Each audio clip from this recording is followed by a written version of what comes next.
Story Corner, presented by Jennifer. Thoroughbred. Book 2, Wonder's Promise. Chapter 1.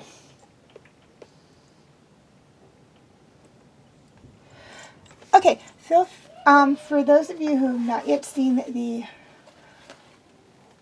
my videos on the first book for Thoroughbred, feel free to go check that out now.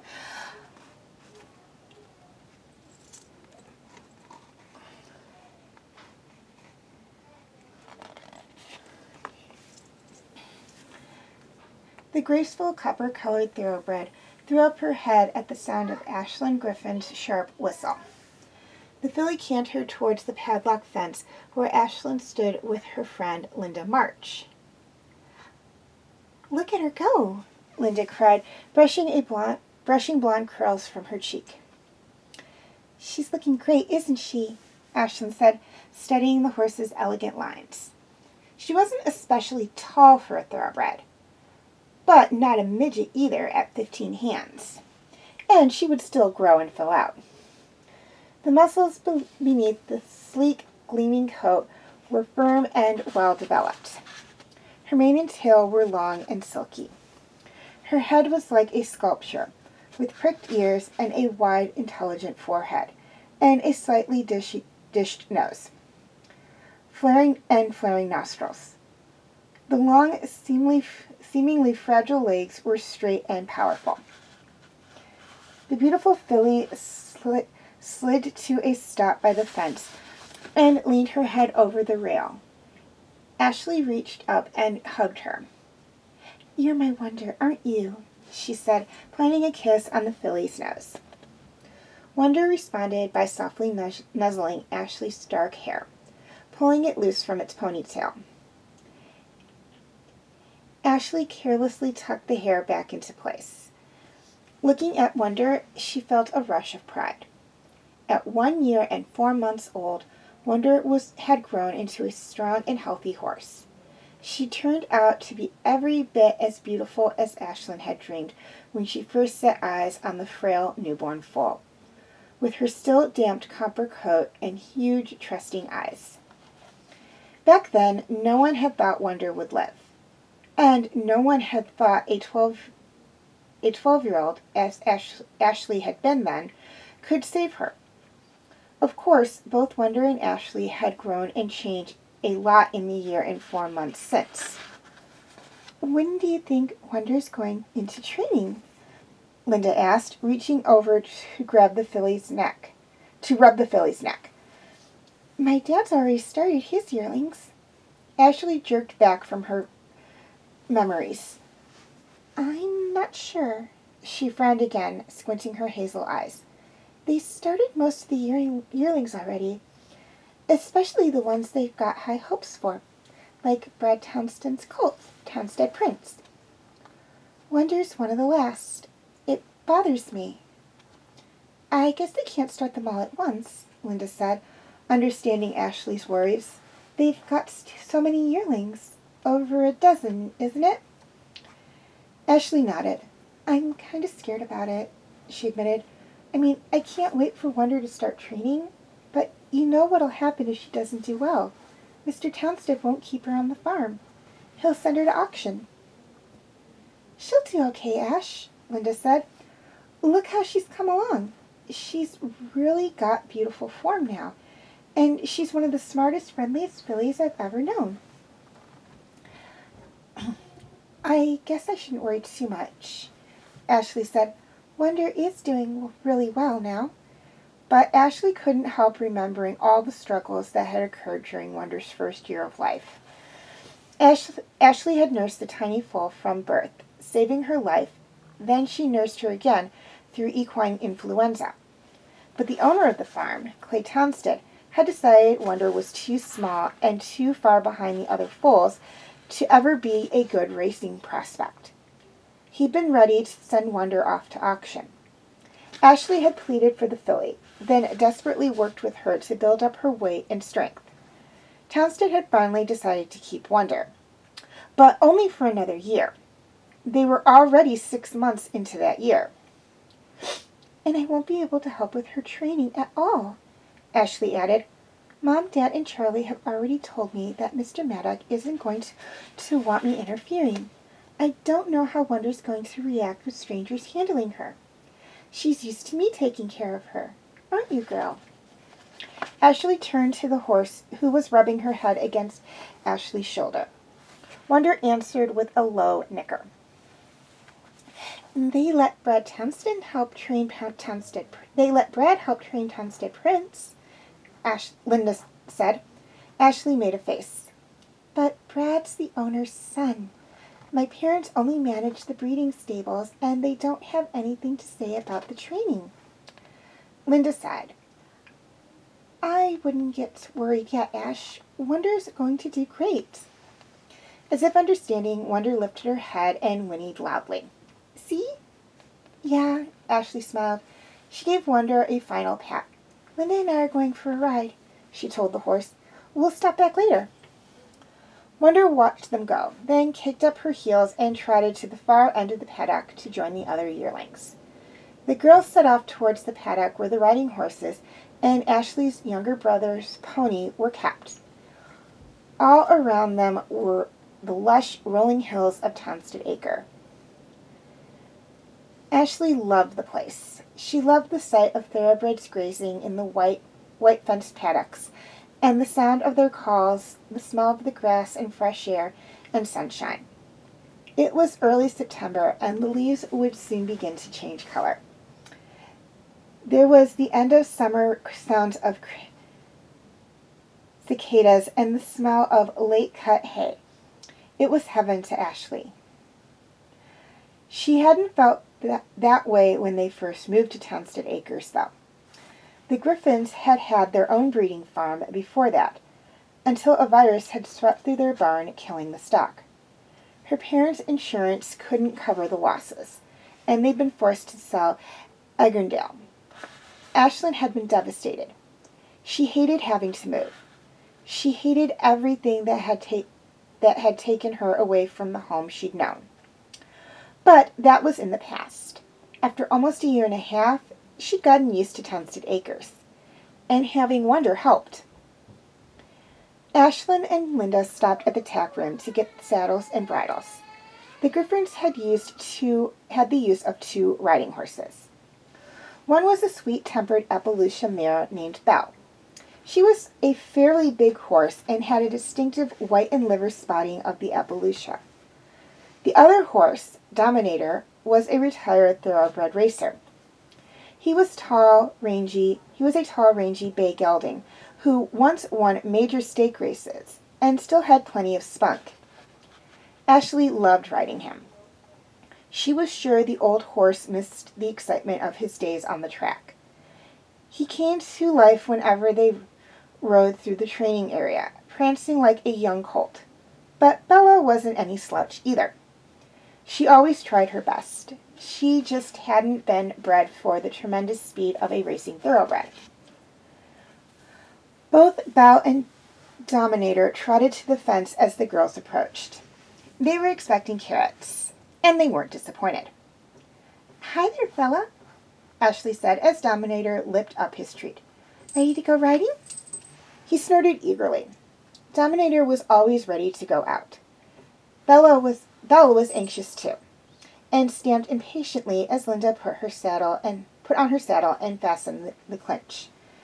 The girls quickly mounted and set off at a brisk trot down one of the grassy avenues between the white fenced pastures. The farm stretched in every direction. Behind them were the long, low-slung breeding and yearling barns. Further up the drive was the training area, with its own complex of stables and oval track. Beyond that was surrounded by acres and acres of rolling land.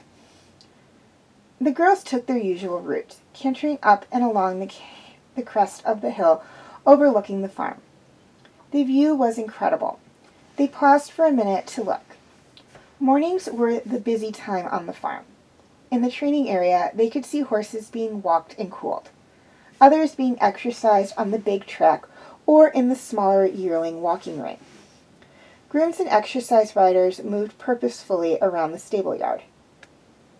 "I really missed riding with you this summer," Linda said as they looked down at all the activity. "Of course, going to the track with my father was fun too, especially when one of the horses he trained won." "I'll bet." Ashleigh's cheeks were glowing from the fresh air, exercise, and pure joy of being out riding. She couldn't think of anything more exhilarating, and for a moment she could forget her worries about Wonder's training. "Let's ride down to the lane and gallop them on the straight stretch. You can tell me how I'm doing." Linda nodded eagerly, and the two girls cantered off the crest, then trotted through the patch of woods. As they came out of the woods and around the bend, they faced a long, wide, grassy stretch where the horses in training were exercised off the track. The girls pulled their horses to a stop. Ashleigh reached down and shortened her stirrups, then settled herself in a jockey's crouch high over Dominator's withers. The horse perked up his ears and snorted, knowing what was to come. Ashleigh gripped the reins firmly in her hands, grasping a chunk of Dominator's mane as well. "All set whenever you are." Linda grinned and nodded.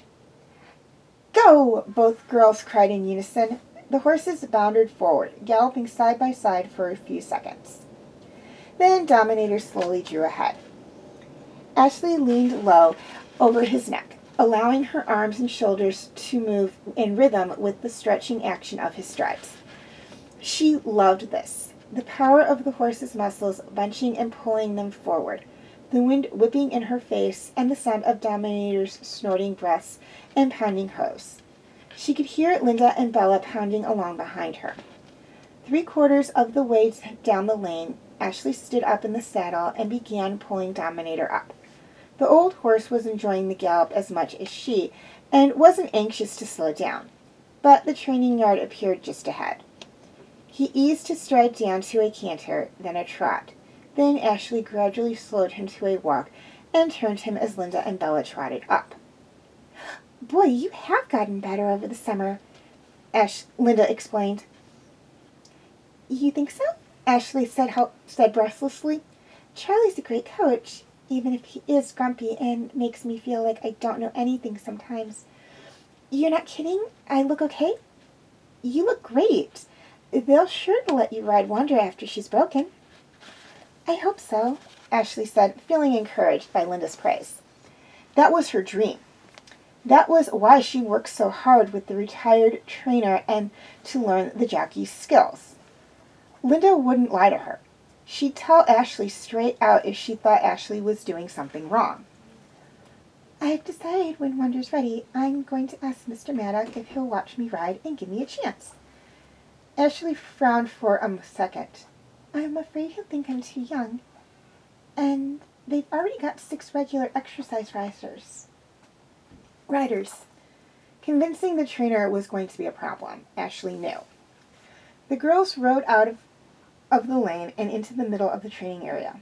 A few horses were still working out in the oval, with Ken Maddock watching. Other horses were being ridden from the oval, their bodies steaming. Ashleigh waved at the grooms and riders she knew, and got smiles in return. "There's Jilly," she said to Linda, pointing to the slim, blonde woman riding out of the ring. Jilly was in her early 20s, and the only female exercise rider on the farm. Ashleigh thought she was one of the best. She handled her mounts with practice and gentleness, and Ashleigh admired that. Like Ashleigh, Jilly's goal was to be a jockey. She already gotten her apprentice's license. Jilly smiled as she walked her horse towards the stable. "Have a good ride?" she called. "Great, how was yours?" Jilly gave Ashleigh a thumbs up. They rode on beyond the main stable to the yearling walking ring and drew up the horses to watch. That was where Wonder would soon start her training. Tall boarded fences had been built on 3 sides of the large dirt ring to keep the young horses from being distracted while they went through the first steps of their training. 4 horses were in the ring now.